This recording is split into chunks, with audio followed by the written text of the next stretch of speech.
I'm back from using the ladies. But in the house, it's not the ladies, is it? It's just the bathroom. Okay. Yeah.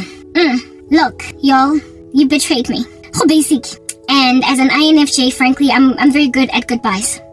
Like Sam Smith, I'm good at goodbye. I'm good at door slamming. But you see, that's the thing about people that betray you.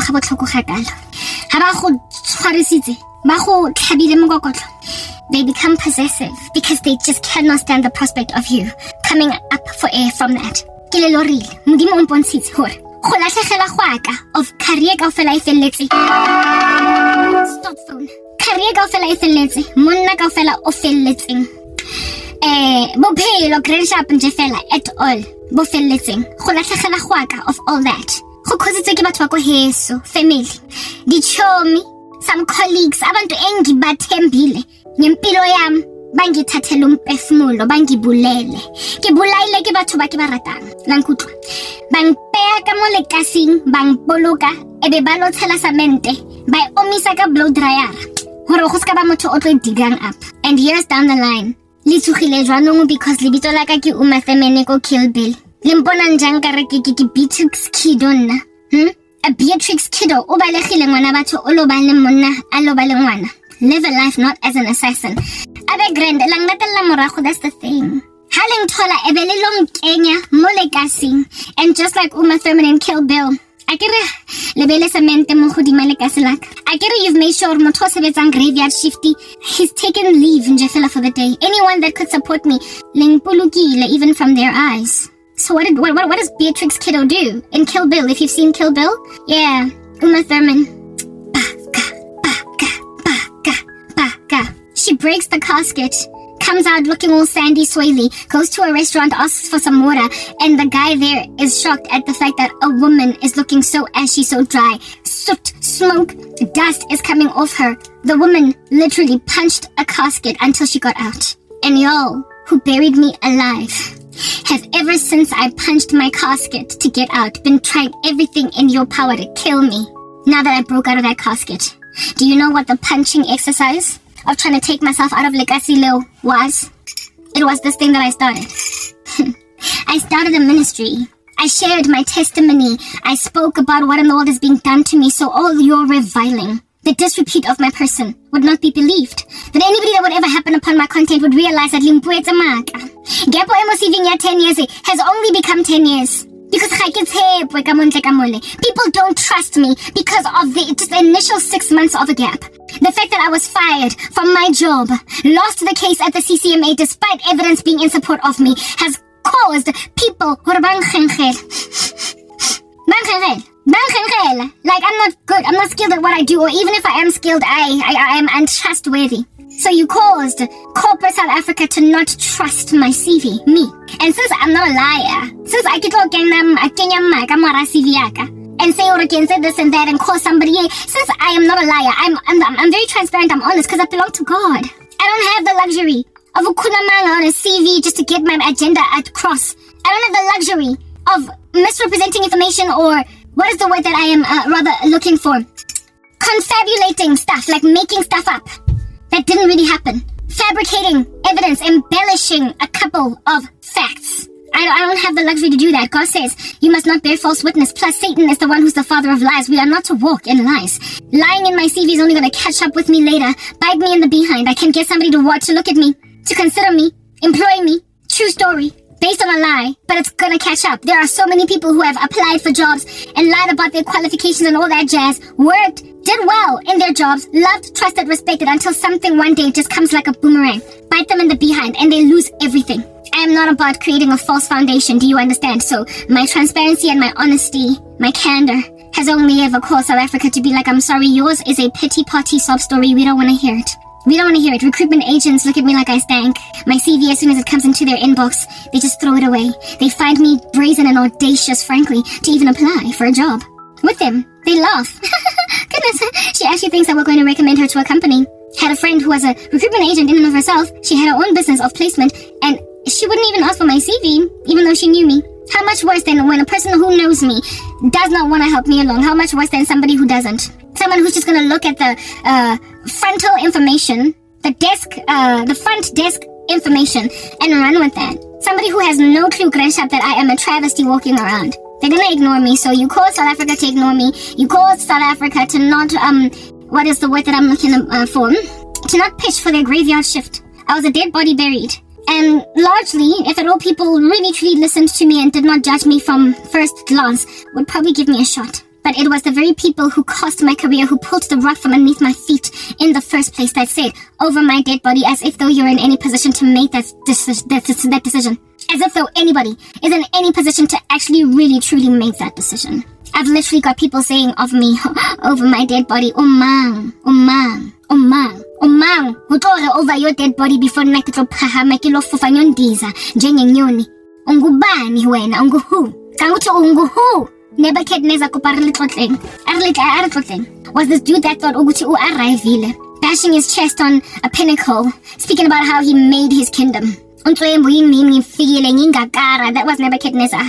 Wachaelwa by an angel of God, Ingilosi, that dude. Get over yourself, like really chill, make like a flower. You will eat grass for 7 years, because you have not acknowledged God is the one that gave you all this glory, all this oomph that you now are walking in, this impactfulness that you are walking in. You are gliding instead of walking. That was God.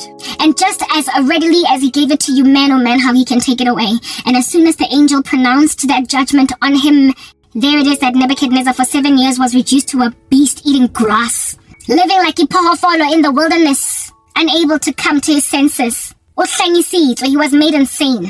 And for 7 years, Aja, Dipofolo, little rats, rodents, whatever, he lived in a jungle. And after 7 years of feta, Mudimo, hallelujah, Lambuyis, on someone Delela Nebuchadnezzar, blow, make like a flower. I am the decider of all things. He was humbled, It's written in God's word that pride precedes a fall, humility before honor, and pride before a fall. That God exalts those who humble themselves, and he humbles those who exalt themselves. Nebuchadnezzar was humbled, and after being humbled, Wati, the nations of this world from a sober vantage point now. This is what Nebuchadnezzar said the moment he woke up from his little coma. His coma of being like a beast. He was like the nations of this world are accounted as nothing before God. No one can say to him, what have you done? Let's say that again. Nebuchadnezzar rises from the ashes after 7 years of being made a beast, and finally in a stance of humility says, Lefatile kaofela ke rubbish. Pela matlo a modimo. And haona motho a ka reng ko modimo o entse. Why unkentse so? No one can bash their chest, their fist at God and say, why have you chosen Karabo? Why have you chosen to turn left, right? If God was hungry, he wouldn't tell you. That's what it's written in God's word. If God was hungry, he wouldn't tell you. Our God is in the heavens, he does whatever he pleases. And Nebuchadnezzar got that finally. He said the nations of this earth are accounted as nothing before Emmanuel. No one can say to him, what have you done? And only at that point did the Lord then give Nebuchadnezzar more glory than he had at first, restored his Babylon, but not first before humbling him to make him see Uguti. Haoji, because we pepile, Oja, because I allowed it. How me?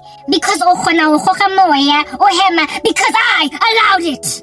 Ha utodula mostulong uphahame uwoke ukene kolweni udrive ukhutle gae urekile chocolate cake unless I approve. That's God. And you have messed with umuntu that gets that. Umuntu ozithobile oyikokobeditseng komodimo. A person that humbled themselves to a holy God enough to refuse to lie on her CV just so she can get a job. And you are dancing around like Popaikis on that head, expecting ukuthi ngoba kundlule 10 years yonke, a decade, kusho ukuthi akuna God ozobuya for Karabo. There's nobody coming through for this woman. Hey bana, untoli busy usebetsa spreading yourself like a green laurel tree mo strateng mona because modimo o approvile. He's the one o ka kgona go press a button that's going to open the earth and consume you like in Korah's rebellion. You are only alive because he allowed it. Mara hotella hakana wa Karabo. Nano gona le kang fam sebetsi ya ka le kopa. I didn't ask. You sabotaged my life. You took my husband, or at least you think you did. You took my children, or at least you think you did. You stole my career, or at least you think you did. Oh locust, oh palmer worm, oh canker worm, oh that which gnaws away at crop that you did not till at. Oh, you who has no regard for the fact that a woman studied for years at university just so she could catapult a career in corporate South Africa, only for you to just say, I don't care that Obadile girl. Like you literally rock up and you say to people that textbook ele ekana ekima ya management consulting, ekana ekima ya project management, ekana ekima ya corporate finance and investment. Textbook ya how ekana ya law, corporate law, go varsity. I don't care that you consumed all that and regurgitated it in an exam. Ufundile, wangalali, wathola ma-icicles nama-bag just to rock up at an exam hall to write a paper so you could finally move to second year. That thing, Karabo, having no regard for futhi nendaba yokuthi ngibhadala ma-fees amanye aduregabi to get to second year. All the money I spent at this, paying for subjects, lectures, my education, my tuition, essentially, if it's in Jafela yalahlelwa. Moharami, zile watleng, linkile chaltaka engata ekotsi the way nelengata tengi because vitsi adura. And you said angnandaba that you spent all these like thousands, like tens of thousands of rands because I decide that you're gonna drop out of your university. You're gonna look like you're a dropout because just before you're about to graduate, I'm gonna make sure you can't go back to school. And I'm also going to ascertain that all the years that you put in, the blood, sweat, and tears, the grinding, the crying, and the swallowing of your pride to do what you need to do in order to grow your career, all that won't matter. Hey? Witches. They woke up and they don't care that you almost failed accounting 1 because on the day that you were about to write the exam, you fell sick. And yet you pitched anyway. Unzo gula, near on vomiting, you pitched for the exam. You pitched. They don't care that you went through all that. They don't care how many doors you had to knock on. They don't care how many people you had to suck up to. Like I said, swallow your pride, eh? They don't care how many people you had to suck up to just to get a job interview. They don't care what you had to do. How many times you spilled coffee on your shirt running to a meeting and having to cover it with baki eo. I get it like I baki. So that people won't think that you're some clumsy oaf in the office. They don't care about all your experiences.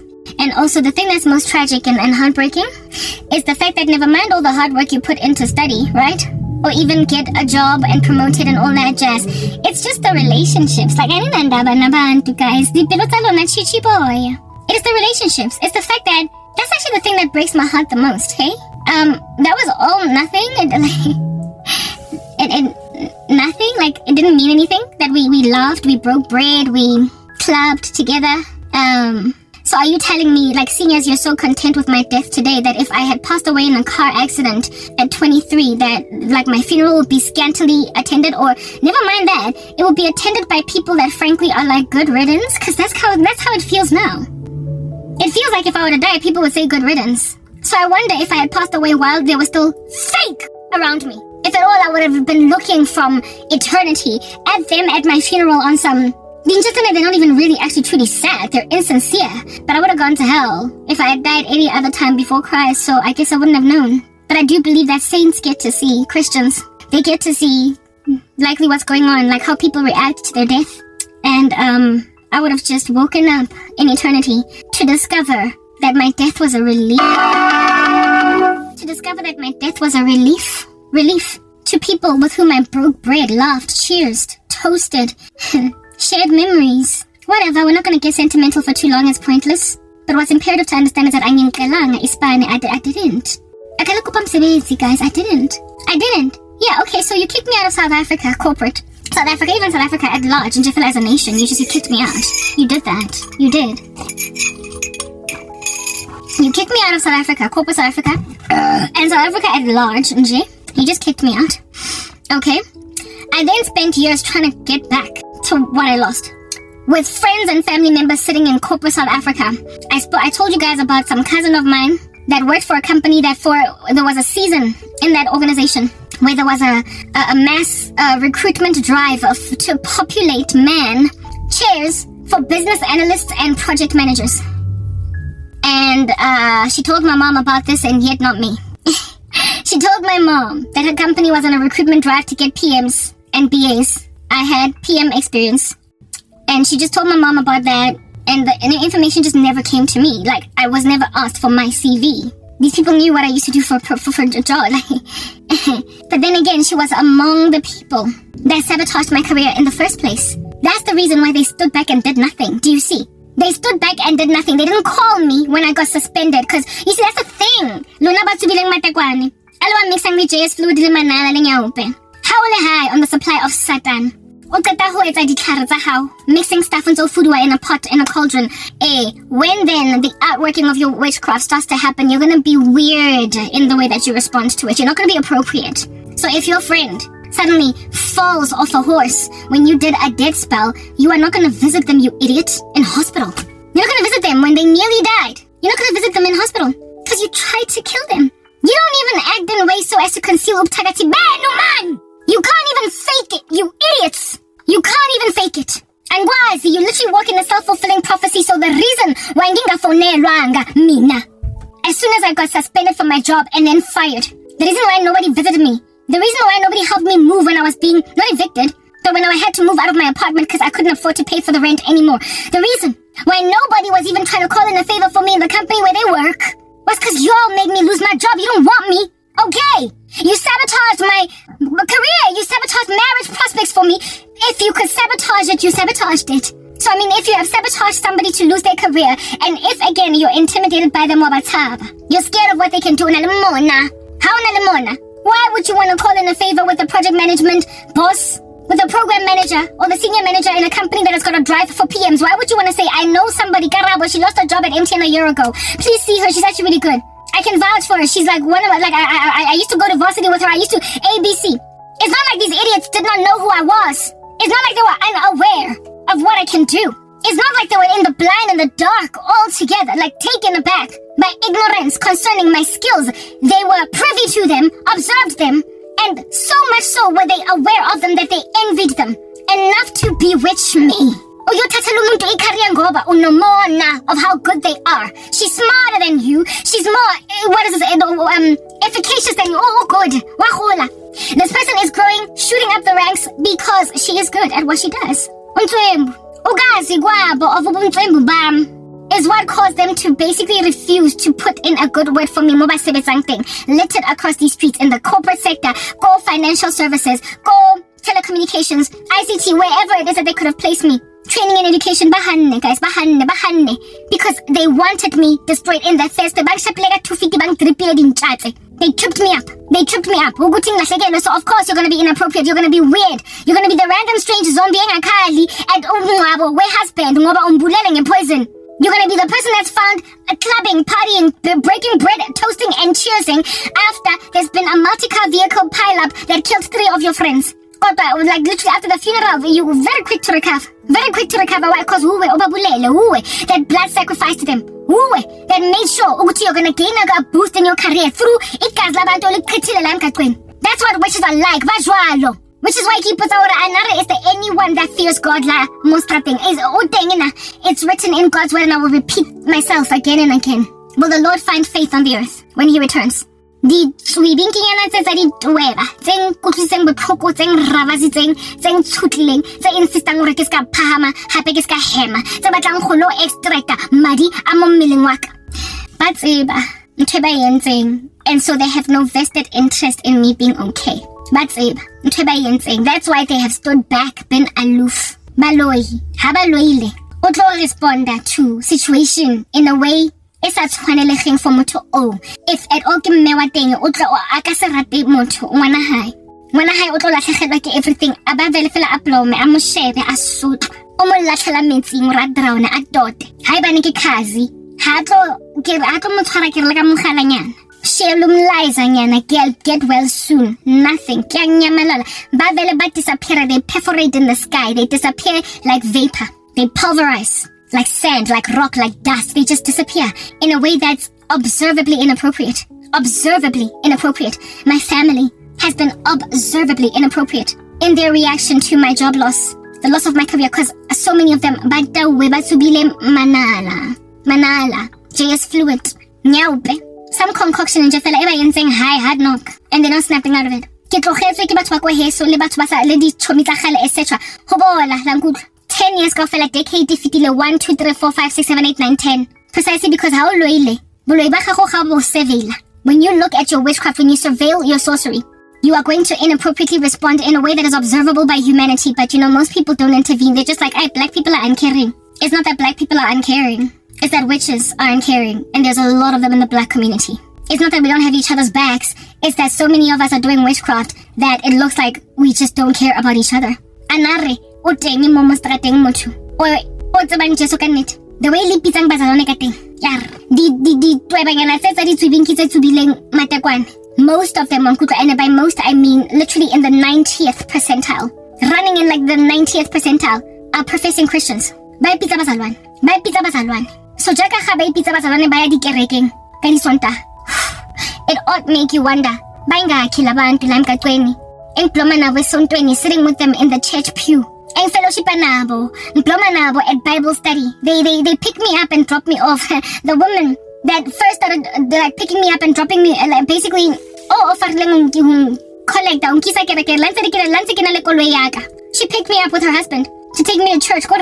She was among the first few people to bewitch the living daylights out of my marriage prospects. It makes you wonder hore ke blomile next to nye ko kerekeng. Ase ntho, ase tshoswane narking. Ase rodent, a rat. Ase ikumbani, ang plomanga next to umuntu maninto. Ke blomile pelaeng, ke dutse pelaeng kerekeng. Ke atlhametswe ke eng, ke tonetse matlhoke eng ko Bible studying. Because the people who betrayed me like this has seke activity nyana hectic mara ya go bola ga kakang ko dikerekeng. Ke di Sunday school teacher lang kutla. They serve in the ministry of helps. 2 women I knew from Grace Bible Church. One was a Sunday school teacher. Omunye was an usher. Boloi, tukamolo mama stratenganza chisa. Of course, then girl, you're not gonna have my back when I say I've lost my job. Duh, you caused it. Mara kereke yona, that's like it. Ha usay tsamay.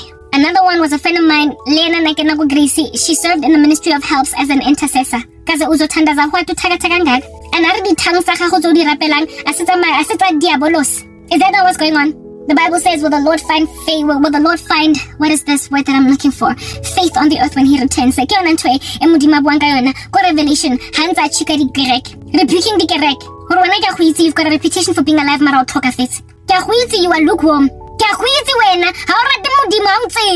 You chill where Satan has his throne. You've tolerated that woman Jezebel. You can't deceive God, Karabo. Become a gaslighter, level talk long gaslighter level talk fale. That's why ke le dosle ma ka le kopa msebetsi man. Angicela mina, angakadengena. I do not come groveling, crawling. Ke tsama mina smart ntrane. Ke re mara na themba nthuse. Na sisters nthuse. Na re nailwe nthuse. Na pinking nthuse. Ke tsile mo lena ke re cause ke bone. Ora le mpatle ke le right. Le mpontshitse you gave me years to observe. Uthani spice amiskelem for what angazi. Ngoba ngicanga uthi mesimpintshangisho. I thought ornele was so flat. But it all just turned out, Uguti, all that you were a bunch of participants in some giant orgy. Partaking in some debauched activity. Where it is that you imagine that you could get away with murder. So, I mean, really, it's to be expected. But do thing next to the only question that I have, that I'm begging, is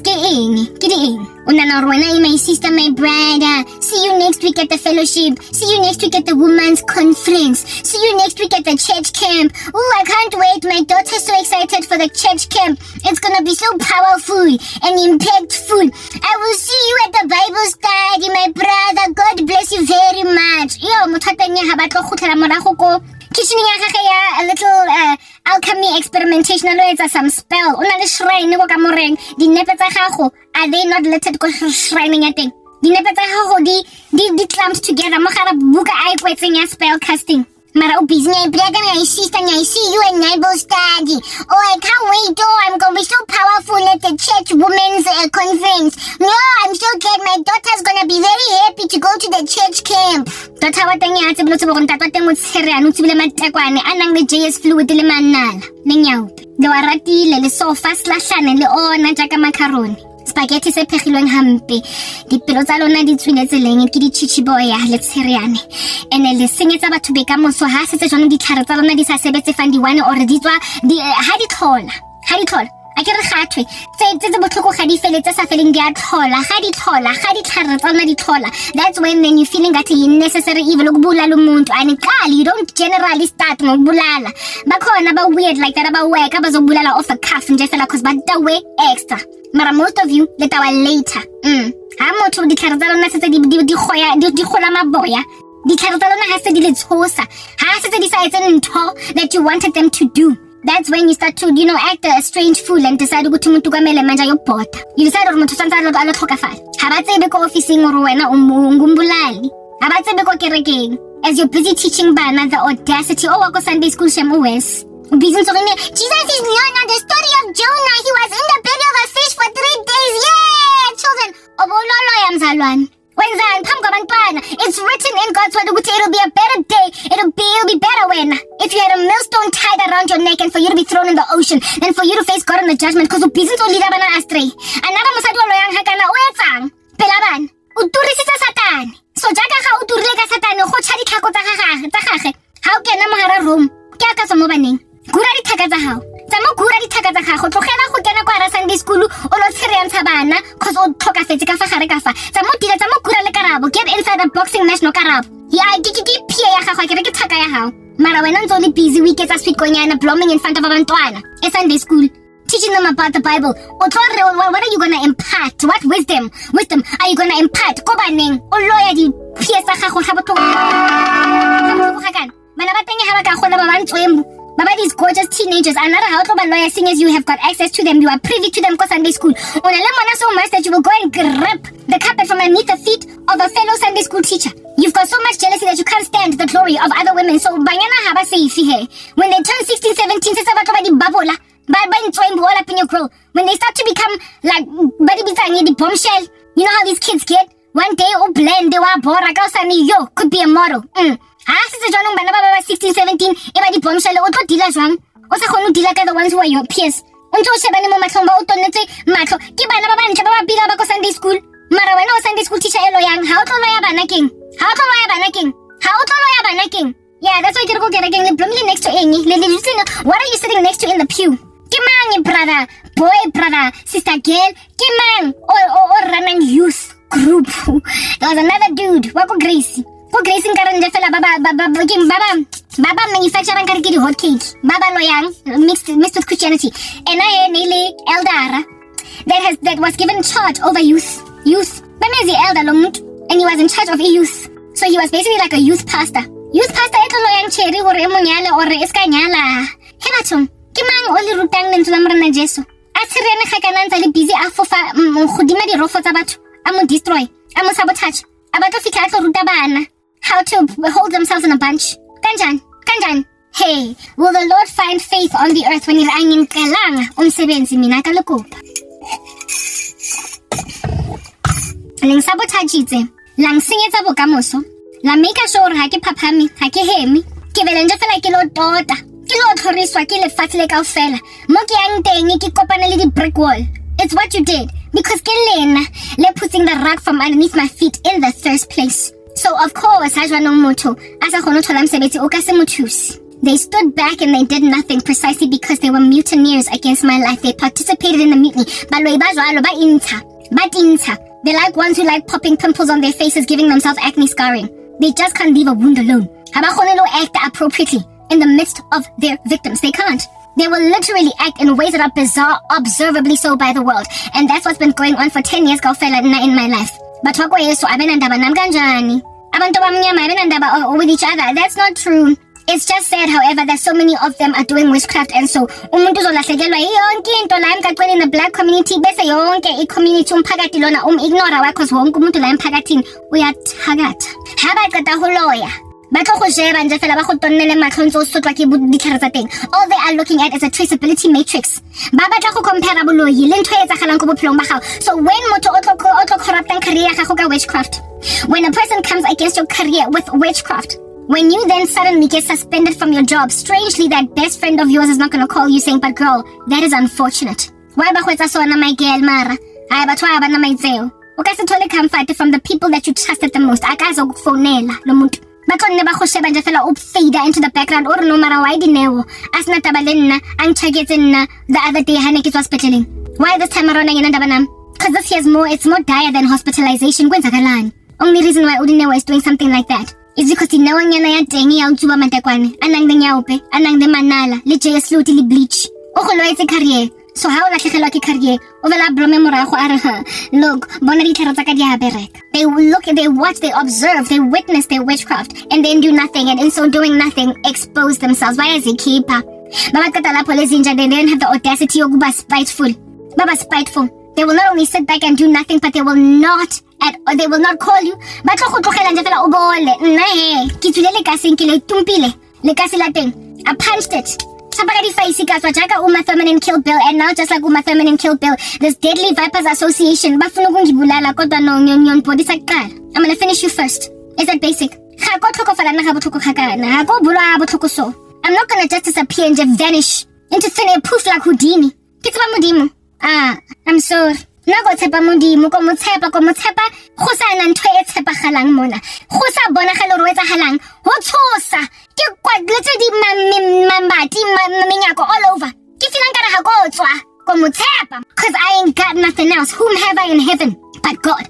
Earth has nothing I desire besides him. If God does not take up my cause, I'm done for. Go fedile kan. Go fedile. Lengtsofatsa ke sna monna ke sna bana. Ke sna career ke sna next. Go blom. Wait, go dula. I'm just gonna sit here and just wait. I will do nothing but sit and wait. If nothing is giving, who impossible?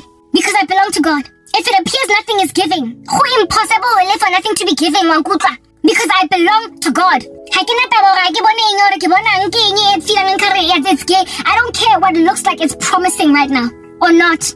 I cannot taba go try ha ka kana gona borotho ha gona tsokere ha ke na taba ra gona pepere ha gona letswai ha ke na taba if I don't have what I need and I'm in some kind of a freezing icicle position. Bottom line is nonke ningitelele njengebhokate 1997 and angizobhoda mina and give you the opportunity to say good riddance ke hale ka lor akoipolaelang patla le ka singhaleleng patla vele ke le bone ke le bantlile ka straight like ofela le setumpile lang kutlwa shapile tsola tsotse mo strateng o sna diaparo wena o busy ntse tsamaya hopping up and down with everything dangling. How about ke le penti re tla dila ka dimbambo tsa gago at least mara ba tlo le tranka ehle. Your nakedness will be seen all over the show. If you want me dead, bottom line is God wants me alive. What you want is irrelevant.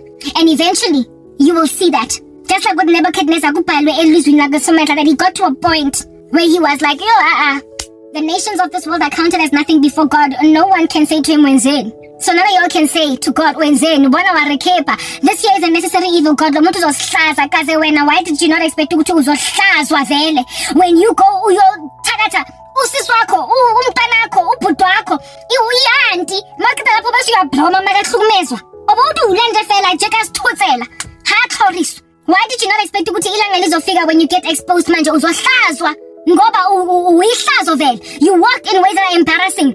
You were not appropriately responsive to ukusukleha when ntwana yakho. Your boy was out here suffering, and despite being best friend yakhe for 12 years, you just stood back and watched the guy suffocate. On that day, you put yourself in a position you put yourself in a position so njengoba amaqophe wenu azokhithwa lamabhungalized vadini njengoba nizokhithwa in broad daylight for straight selishapileng inappropriately naked all over the show. Take it, blom, brother. Jeka khaba go braya on a rotisserie ba go ntsha ba go roaster a ke re kwana o qadileng le qadileng nyoko. As soon as you commence lenyongo, I anticipate God is going to be the one of it. What work he has begun in us, he will finish it. Linkense artist, langpaya di mazaza, afiki, mosfatlehong. Because lehan norna ke lo ba suit. You refused that I should be a suit in corporate South Africa. Lehan ne la re Karabo, o ska tlo re bora wena ka bo hoto ba gago. Bo blomileng ka kwae le jazz le baki ko officing. Ga rena taba wena le di chiffon scarf za gago le perfume ya Chanel. Bottom line is nna jaka soccer ball ke go gorag. Lang rag. Ha ka tang raga bele tso monna. La tlogela di jara lang kutla di fete. Di fete mo strateng ntse di matha kana nka re ke di bere. And then I got to a point where I was like, namudimo, it appears, it looks ingati, lana. I'm never gonna go back to corporate South Africa. I got to a point where minanga amgela, a lot that God gave me. Ni amgile. I accepted it. Ni amgel. I accepted it. Ke amogetse taba gore nka se sebetse VF go corporate South Africa go fedile.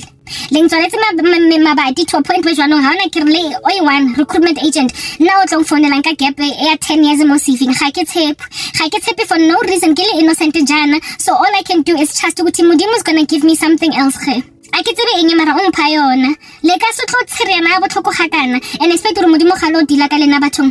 Naive. You in these streets about that naivete business. You literally all about that naivete business. You are literally naive to think ukuthi God uzongishiya nje mina ngibone on the side of the street. Ke tlogetswe nje fela hore ke sotlege. Naive. I need the bathroom. I need to brush my teeth because I hate lemela coffee. And I need to also pee, all that jazz. Ke lo tlhatswa sejana yana, say 2, say 3. Let me go and do that and then finish this message. Yeah, okay. I'm now wearing a jacket nyana because it's kind of warm. And I'm walking outside. Do I really want to be walking, or can I just sit down and talk and finish the discussion? Bottom line is, okay, I have to be slightly quiet. Azanka kopa anybody, a job. I'm not comfortable with being here because I don't want to be close to much thing. Plus, the ground smells like manure because it's almost spring. I don't want to be near fecal matter. Anyway, let me just carry on talking. My cat is probably going to follow me where it is that I don't want it to follow me. I didn't. I did at some point. But then I stopped. I stopped asking. Why? Because I saw that I made what would be the tantamount of a conclusive observation concerning what God is likely doing with this whole thing. I could not be sure 100% that that's what he was doing, but I could only speculate. If at all, I tried and tried and tried, like no man's business, to get back into corporate South Africa, to no avail, for years, with God allowing an ever-stretching, yawning, expanding gap in my CV to continue to grow and grow and grow, then it must only mean one thing. I can't say that God called me out of corporate South Africa. There are many Christians that claim that God called them to quit their jobs, or God called them to start businesses, or God told them to move to this state, this city, this country, this village. There are plenty of Christians on the internet that claim to have had this experience from God. They claim to have, let me put this up, it's windy, okay? There are many Christians that claim to have had an experience where it is that God called them to leave corporate or to whatever, I don't know, okay? And I don't discount their testimonies. I'm not in their shoes, in their belts. I'm not that person that despises prophesying or says that everybody that is out here claiming to have heard from God couldn't have. I'm not that girl. I might be a Calvinist, into Reformed theology. I might be very academic in terms of how I approach the gospel, but I'm also very spiritual, and I'm also I don't write off spiritual experiences of people. So I can never really say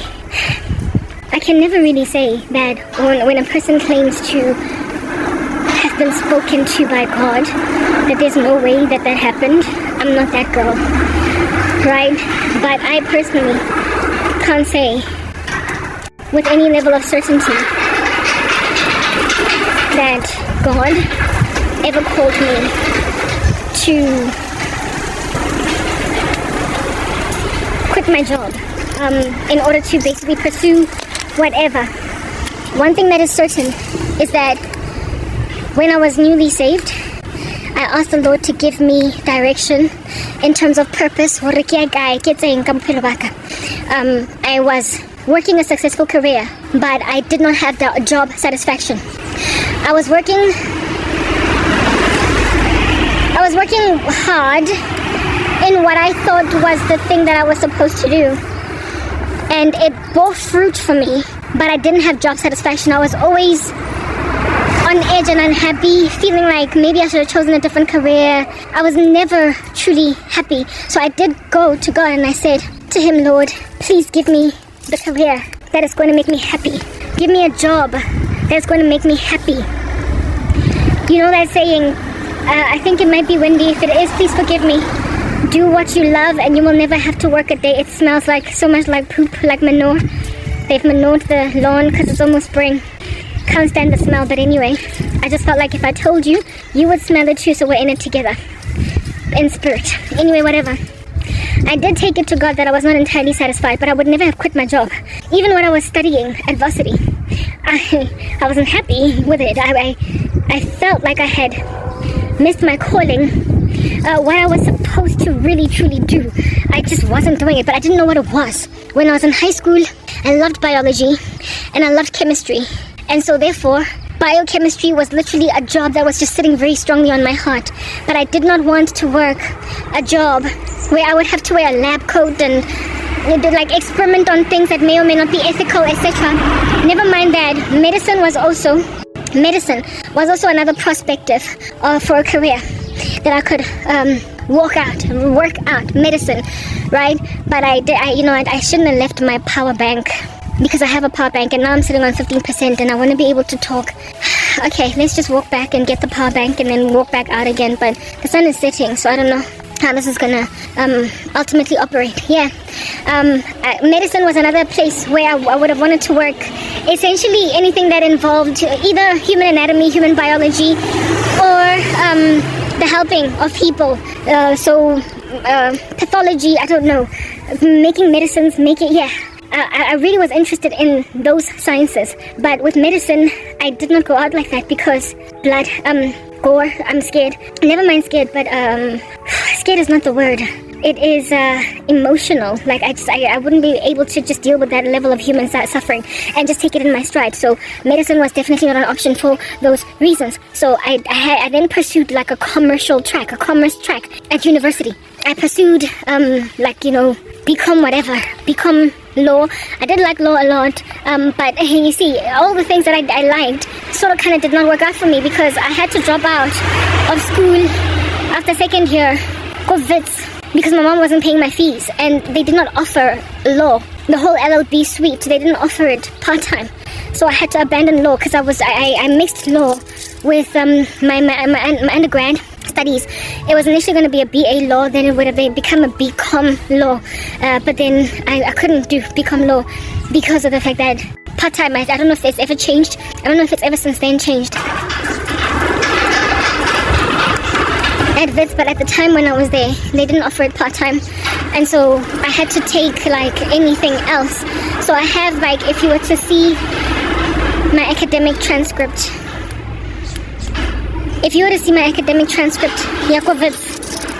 there's just so many subjects, like so many changes, like so many things that I was just fluidly moving between left and right without really settling anywhere. And that was because I was never really truly settled in the choice of academic path that I would take. I was never really truly settled in that space, neither career. And how it is that my career even started was by happenstance, because I was intending to get my degree and then apply, of course, for a graduate program in corporate, but I had to drop out before I was done. So I started in the call center and I always hated my jobs.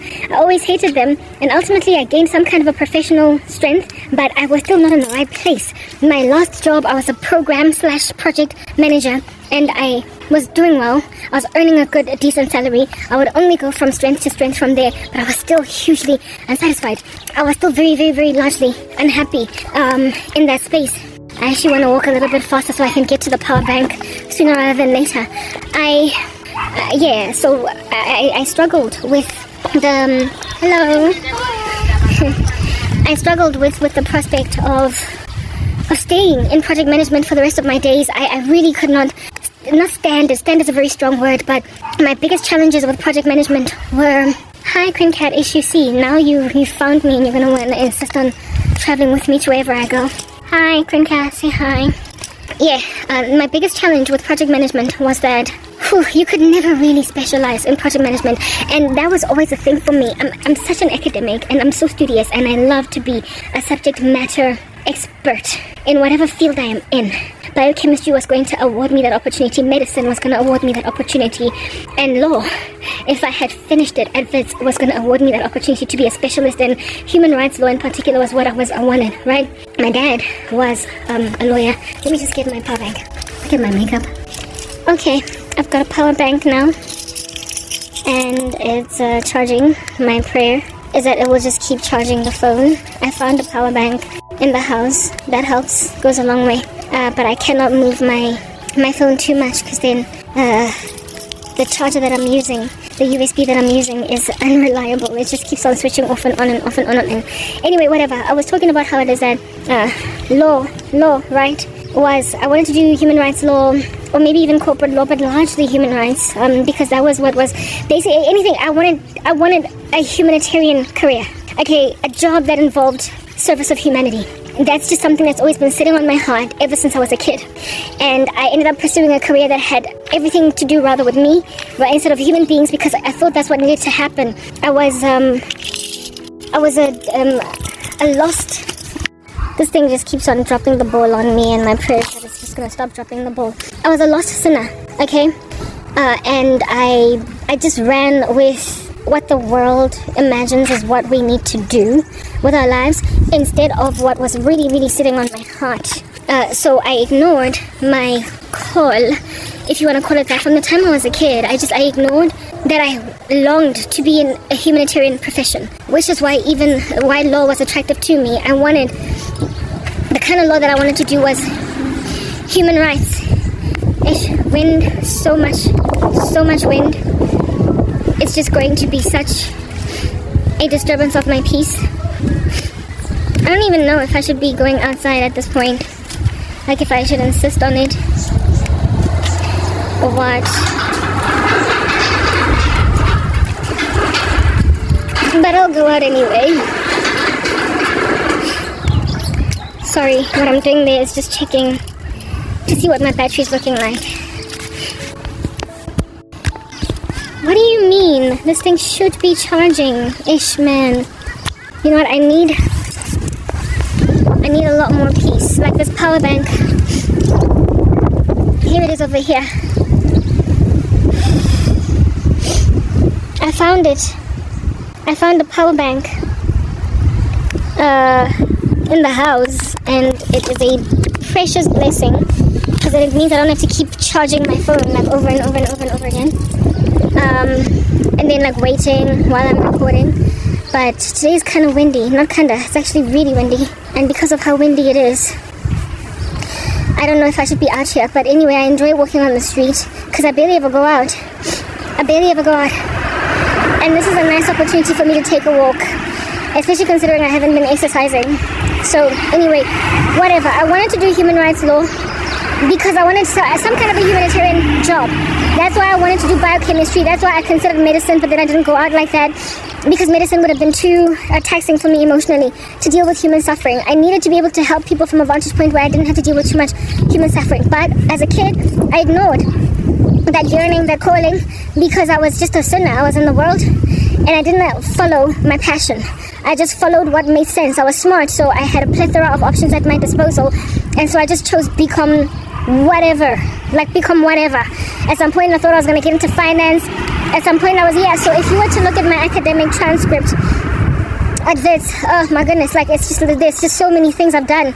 So many subjects that I took in 1 year and then didn't take it to second year, didn't take it to third year, because of the fact that I could never make a decision. I could never be certain because I was not studying what I wanted to study. When I was, before I had to drop out, right, I had done psychology at WITS, and I enjoyed it so much. Like, there are a few things in my life that I enjoyed to a point where I just felt like, ooh, this is it. Like, I could totally go out like that. But I didn't carry on with psychology because I did not want a career as a psychologist. I knew that that's not what I wanted. I knew that that's not what would ultimately work for me. But somehow, because it was so involved in human service, like service to people. Okay, this power bank, the problem is not the power bank, it's the actual charger. The USB is problematic, it's faulty. So it's not giving me, it's giving me grief. It keeps on falling off from its charging state. And now that's what I'm focusing on. That's what I'm concentrating on. Okay, I knew that I wanted to do something that had to do with helping people. But once I went back to WITS, once I took myself back to school after being forced to drop out, I just ditched the psychology. I didn't finish it to the end because I didn't want to be a shrink. It felt right, but it didn't. It's like there was something missing. Like something it wasn't the full thing. And you know how I like to say that psychology, I don't write it off because psychologists, I see them as misguided or unsung theists.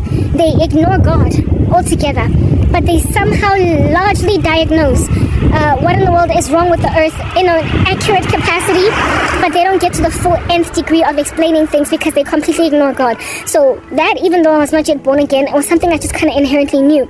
That's why I was drawn to psychology, because it was diagnosing the human condition.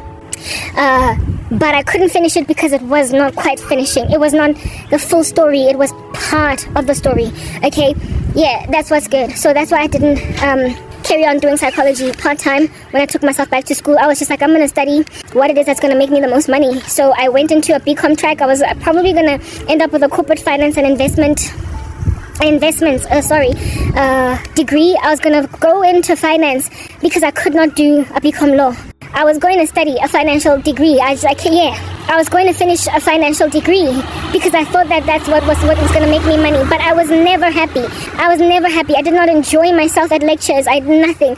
And then also on the job, go MTN, where I was working, I was a project manager, and I couldn't, I struggled with job satisfaction. All right? I'm sorry if I keep on sniffing and whatnot. I should have grabbed tissue, but my nose is kind of runny. Yeah, okay, cool. With the lack of job satisfaction at MTN, that was also because of the subject matter, okay, expertise. I could never be an SME, like, I've always had a thing about being really good at something and be a subject matter expertise. And project management is just so general. It was just so general. It's like you are coordinating or managing, consolidating and controlling and monitoring what other people are doing. When I was a project manager, I was always so covetous of the depth of knowledge of developers. I was so covetous of the depth of knowledge of business analysts, the depth of knowledge of product managers. Like, basically my resources in my projects, they knew more than me concerning the ins and outs of what it is that we were trying to deliver to market. And all I could do was oversee what they already knew.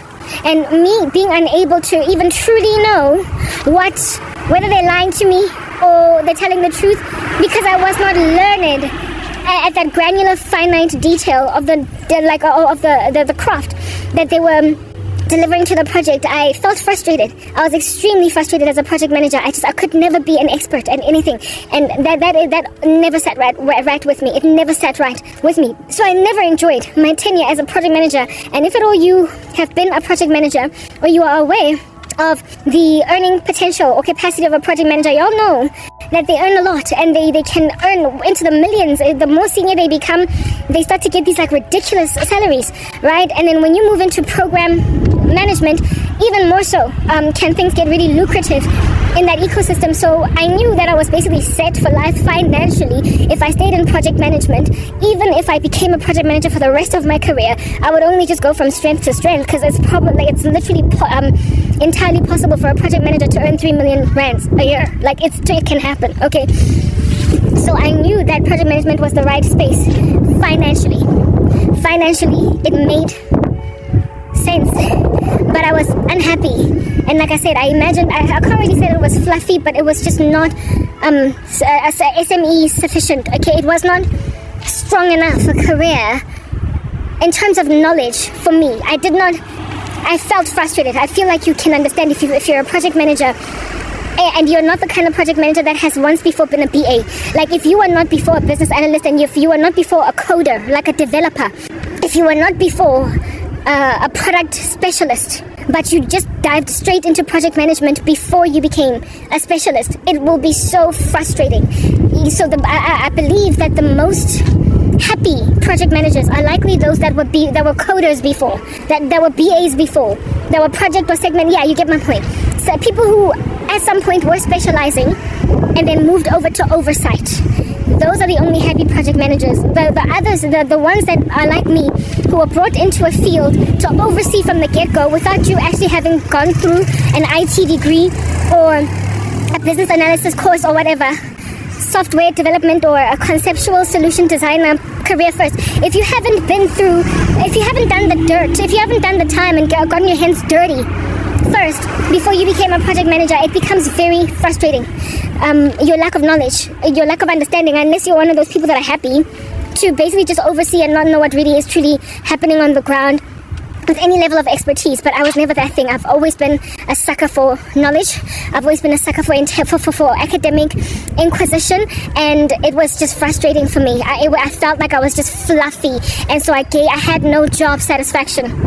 If anything, in my earlier career, like shortly after getting my certificate at Liberty Life, right, I became a claims consultant for Telesure Group Services. It was not a senior job, even in the slightest. It was quite junior, actually. It was in the call center, and I was a claims consultant. I loved that job. I loved it. Why did I love the job of being a claims consultant? Because I was not only and knowledgeable in my job, but I was helping people.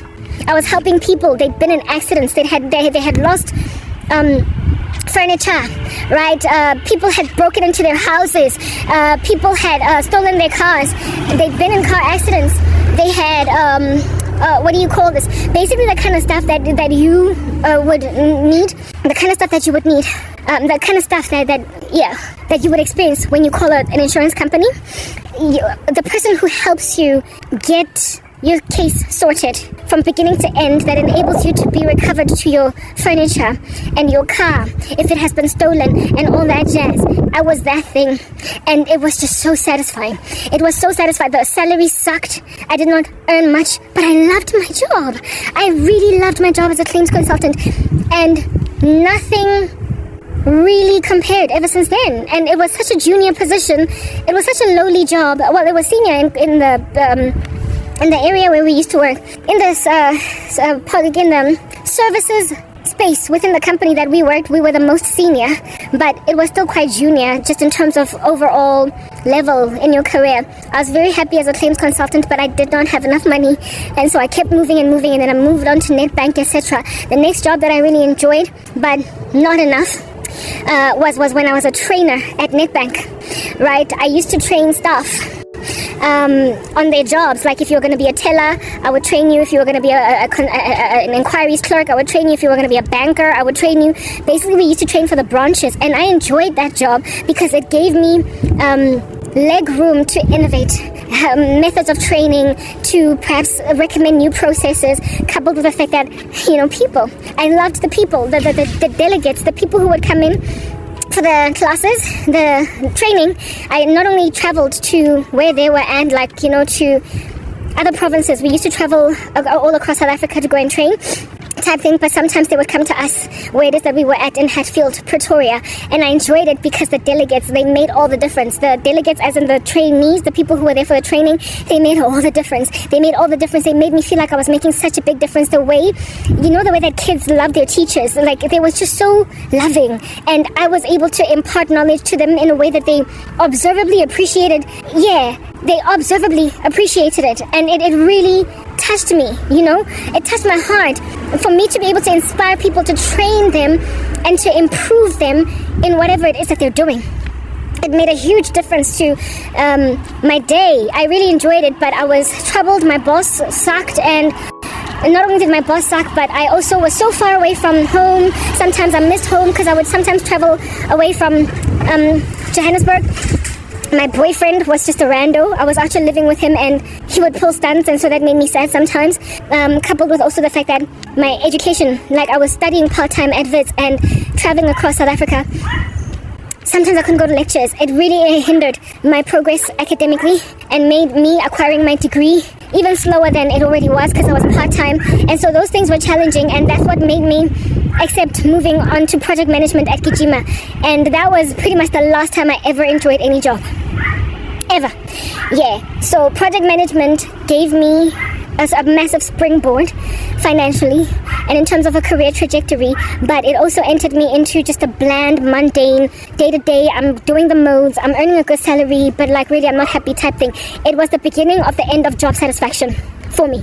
Project management was the beginning of the end of job satisfaction. I hated it from the very get-go, but I kept on striving in it. Why? Because it was financially viable. It was financially viable, and it would definitely catapult me into a very, very successful future one day. The best job I ever had was a lowly one in a call center where I was a claims consultant, followed by the Netbank training job. After that, I never really was ever happy again in a career. type establishment thing, and I just took it, man. I just took it. I just took those blows. I'd been ignoring my call, or I'd been ignoring my yearning for service of humanity, essentially. I'd been ignoring it from the very get-go. And then I got born again. I got saved. Alright, Jesus gave me redemption. And when then I got born again, that's when I started to be real with myself. I got honest with myself. I discovered that this world, there's more to it than meets the eye. It doesn't all just end with career, make money, and go into whatever profession is going to make you the most amount of money. Because that's probably what was inspiring my decisions. Even moving over from a job that I generally largely loved at Nedbank, where I was a trainer, to, to be a project manager for Gijima. It was a financial decision. It was more financial, but it was financial, but it also was inspired by the fact that I couldn't study properly. My boss was kind of mean-spirited. She had issues with me that didn't make sense. She was she was duplicitous, okay? One person on one side and another person on another. And I had to rely on the praise and the love of my delegates and other observers of my training to be respected in that profession, because she was setting me up for failure. But people loved me so much when I was a trainer that she could not, with any level of believability, actually downsize me. Like, she could not with any level of believability underscore me. Yeah, but the fact that she had it in for me, Bora.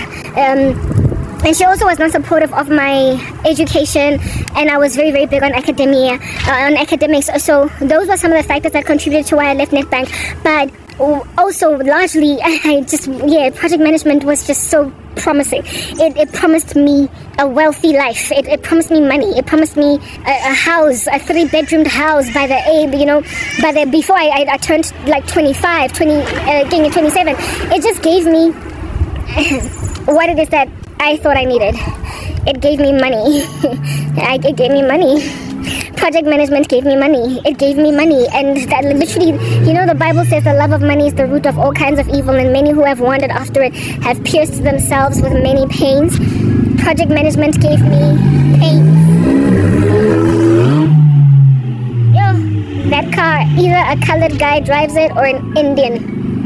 And it's a young one on top of that, like nitrogen ele. And I would know that there's nitrogen in there because I used to work for insurance. Speed enhancing stuff. Vehicle like that can't be insured, at least as at last time I checked. Anyway, now I think it's time to go back, because and I'm paranoid that my phone might just get taken, and this filter makeup is looking super fake because of the fact that lights are a particular way. So if I just sit in a car, it'll be better that way.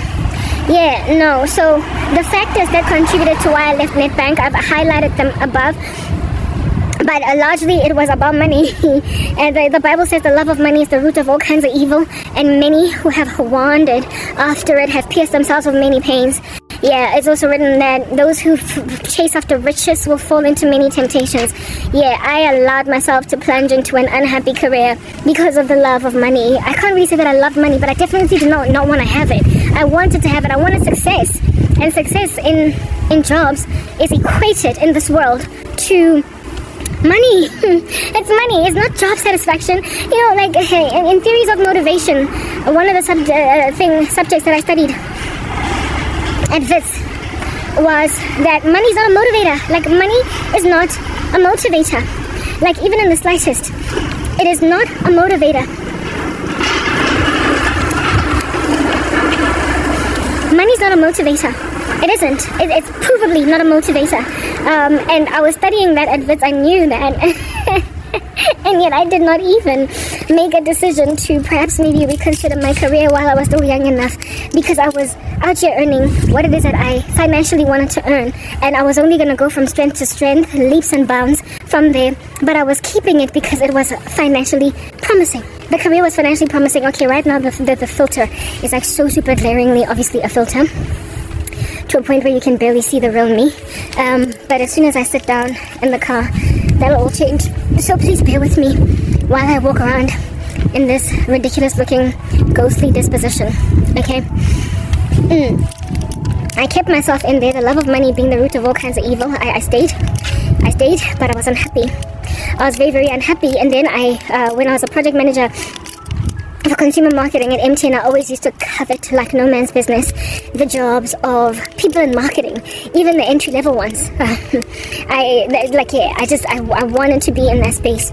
That's when I made a decision. I actually just wanted to go and sit down now so I can speak more leisurely and relaxed, because as I walk and talk, there are distractions. I am just automatically distracted by all this activity. Oh, let me show you my power bank. I'm glad I found it. I no longer now have to like charge and keep charging and charging, because this thing over here got my back. Yes. Anyway, whatever. Let's guy. I'm distracted. I'm distracted by all this moving. Yeah. Where was I, man? Come on, I need to find my bearings. Yes, when I was working as a consumer marketing project manager at MTN, my resources on my projects were, of course, developers, people in IT and IS, but largely it was people from marketing. My cat stayed home. Good. Didn't follow me outside. You're getting smarter, crank cat. Okay. But I think more than anything, my cat is scared of that other black cat that keeps on scratching her eyeballs out. It's problematic. Okay, guys, I've arrived at my car. And again, I need to use the ladies. So, let me go. Okay, this filter is like totally ridiculous now. Let me use the bathroom and come back and finish the story.